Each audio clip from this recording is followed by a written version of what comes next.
the financial engine behind Napoleon's ambitions. When people think of Napoleon Bonaparte, they picture the conqueror, the man astride a white horse, crossing the Alps, commanding vast armies with genius precision. They remember the battles, the glory, the empire.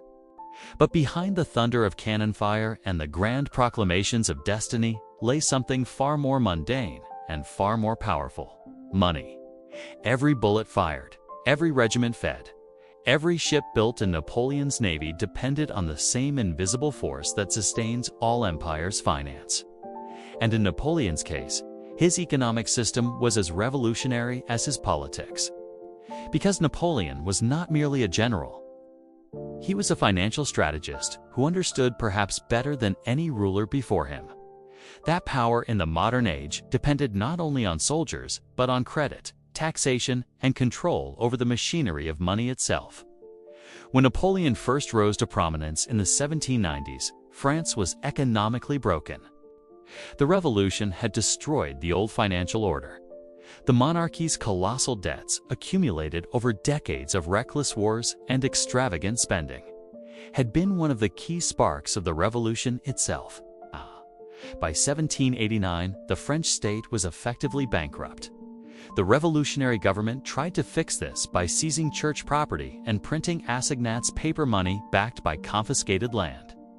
At first, it seemed ingenious. But within a few years, assignats lost almost all their value. Inflation soared.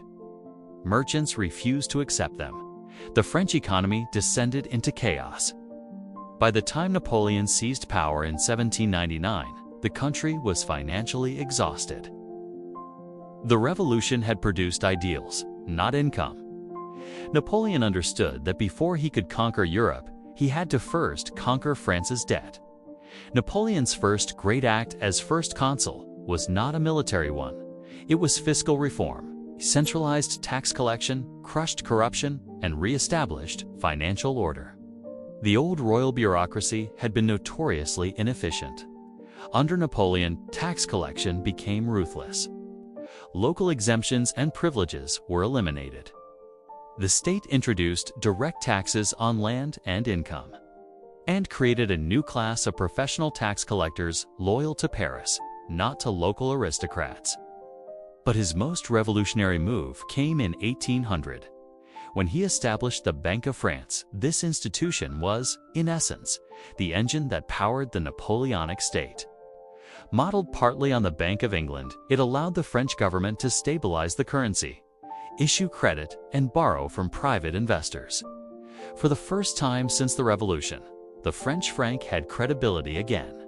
The bank became the backbone of Napoleon's financial system, a partnership between state power and private capital. Wealthy financiers, including some who had fled during the Revolution, returned to Paris to invest in the new regime. Napoleon may have been a soldier, but he knew how to buy loyalty with balance sheets. The Banque de France printed the money. The army spent it. With financial stability restored, Napoleon turned to his favorite form of revenue: war. Every conquest brought new sources of wealth, not just plunder, but taxes, indemnities, and the integration of conquered territories into a centralized French economic zone. When Napoleon's armies swept through Italy, Austria, and Prussia, they didn't just capture land, they captured treasuries. Victorious campaigns brought home gold, art, and forced reparations. For example, after defeating Austria in 1801, France extracted millions of francs in payments and looted countless cultural treasures. By 1806, Napoleon's empire stretched across continental Europe, and with it came a unified economic vision, a single currency system, uniform tariffs, and centralized administration. In effect, Napoleon was building the first modern European economic bloc, one that would rival Britain's global empire. But while the spoils of conquest filled the treasury, they also masked a deeper problem. The French economy was increasingly dependent on continuous war. Peace meant fewer taxes, fewer spoils, and higher debt. The empire had to keep expanding, or it would collapse under its own fiscal weight. Across the Channel, Britain was fighting a different kind of war. While Napoleon relied on conquest to fund his empire, the British built theirs on credit. The Bank of England, founded in 1694, had mastered the art of borrowing on a national scale. British war bonds, backed by Parliament and a robust financial system, allowed the government to raise enormous sums from private investors. Between 1793 and 1815, Britain's national debt increased more than fivefold. But it was sustainable because it was financed by confidence, the belief that the British state would always repay.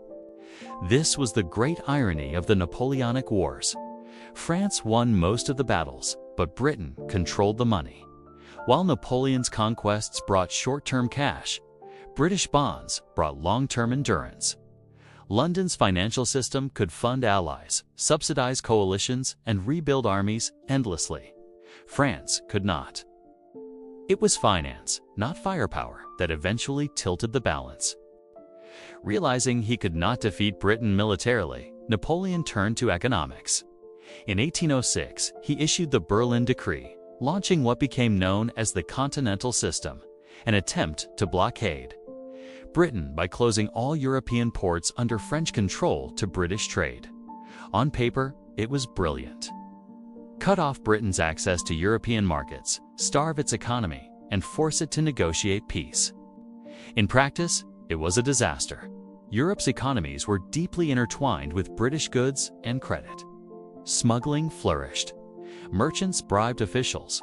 Ports secretly reopened, and entire industries collapsed under the strain of isolation.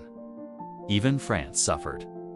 The continental system strangled trade, drove up prices, and created resentment among Napoleon's own allies.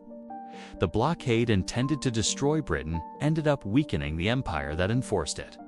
Meanwhile, Britain simply shifted its trade toward the Americas and Asia, expanding its colonial markets while France's continental system suffocated. The failure of Napoleon's economic warfare proved a fatal strategic miscalculation. He had underestimated the resilience of global finance and overestimated the power of imperial decree. By the 1810s, the cracks in Napoleon's financial machine were beginning to show. His armies consumed vast resources. Every new campaign, Spain, Russia, Germany, demanded more men, more food, more weapons, more money. The French economy, though large, could not sustain perpetual mobilization. Taxes rose, trade shrank, inflation crept upward. The Bank of France could issue notes, but without sufficient gold or silver reserves, confidence wavered. The empire's logistical demands became unsustainable. By 1812, France was spending nearly 700 million francs annually on the military, an astronomical figure at the time. Even with revenues from conquered territories, it wasn't enough. Napoleon began squeezing his satellite states harder, forcing them to supply troops and tribute. But the resentment this created undermined his alliances. Economic strain bred political rebellion. When his Grand Army marched into Russia in 1812, it wasn't just fighting for glory, it was fighting for solvency. The campaign's catastrophic failure destroyed not only his military, but also the fragile fiscal web that sustained his empire. After Waterloo in 1815, Napoleon's empire was gone, but the financial legacy he created remained. France was once again burdened with colossal debts and indemnities. The restored monarchy had to pay billions of francs in reparations to the victorious allies. The dream of a self-sustaining continental empire died, replaced by the cold arithmetic of deficit and reconstruction. Yet Napoleon's financial revolution left a mark that outlived him. His reforms, the Banque de France, centralized taxation.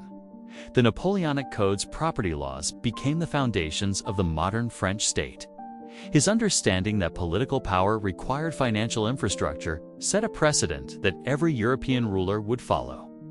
Napoleon had shown that empires in the modern world were not built solely by swords and soldiers, but by systems, banks, bonds, and bureaucracies capable of channeling national wealth into organized power. Napoleon's rise and fall illustrate a timeless truth. In the modern age, financial strength is strategic strength. The emperor's military genius was undeniable, but it was his financial architecture that made those conquests possible, and his financial overreach that brought them to ruin. Britain's victory was not just military, it was fiscal. The country that controlled credit controlled history. And that is perhaps the greatest lesson of the Napoleonic era, that wars are won not just on the battlefield, but in the bond market.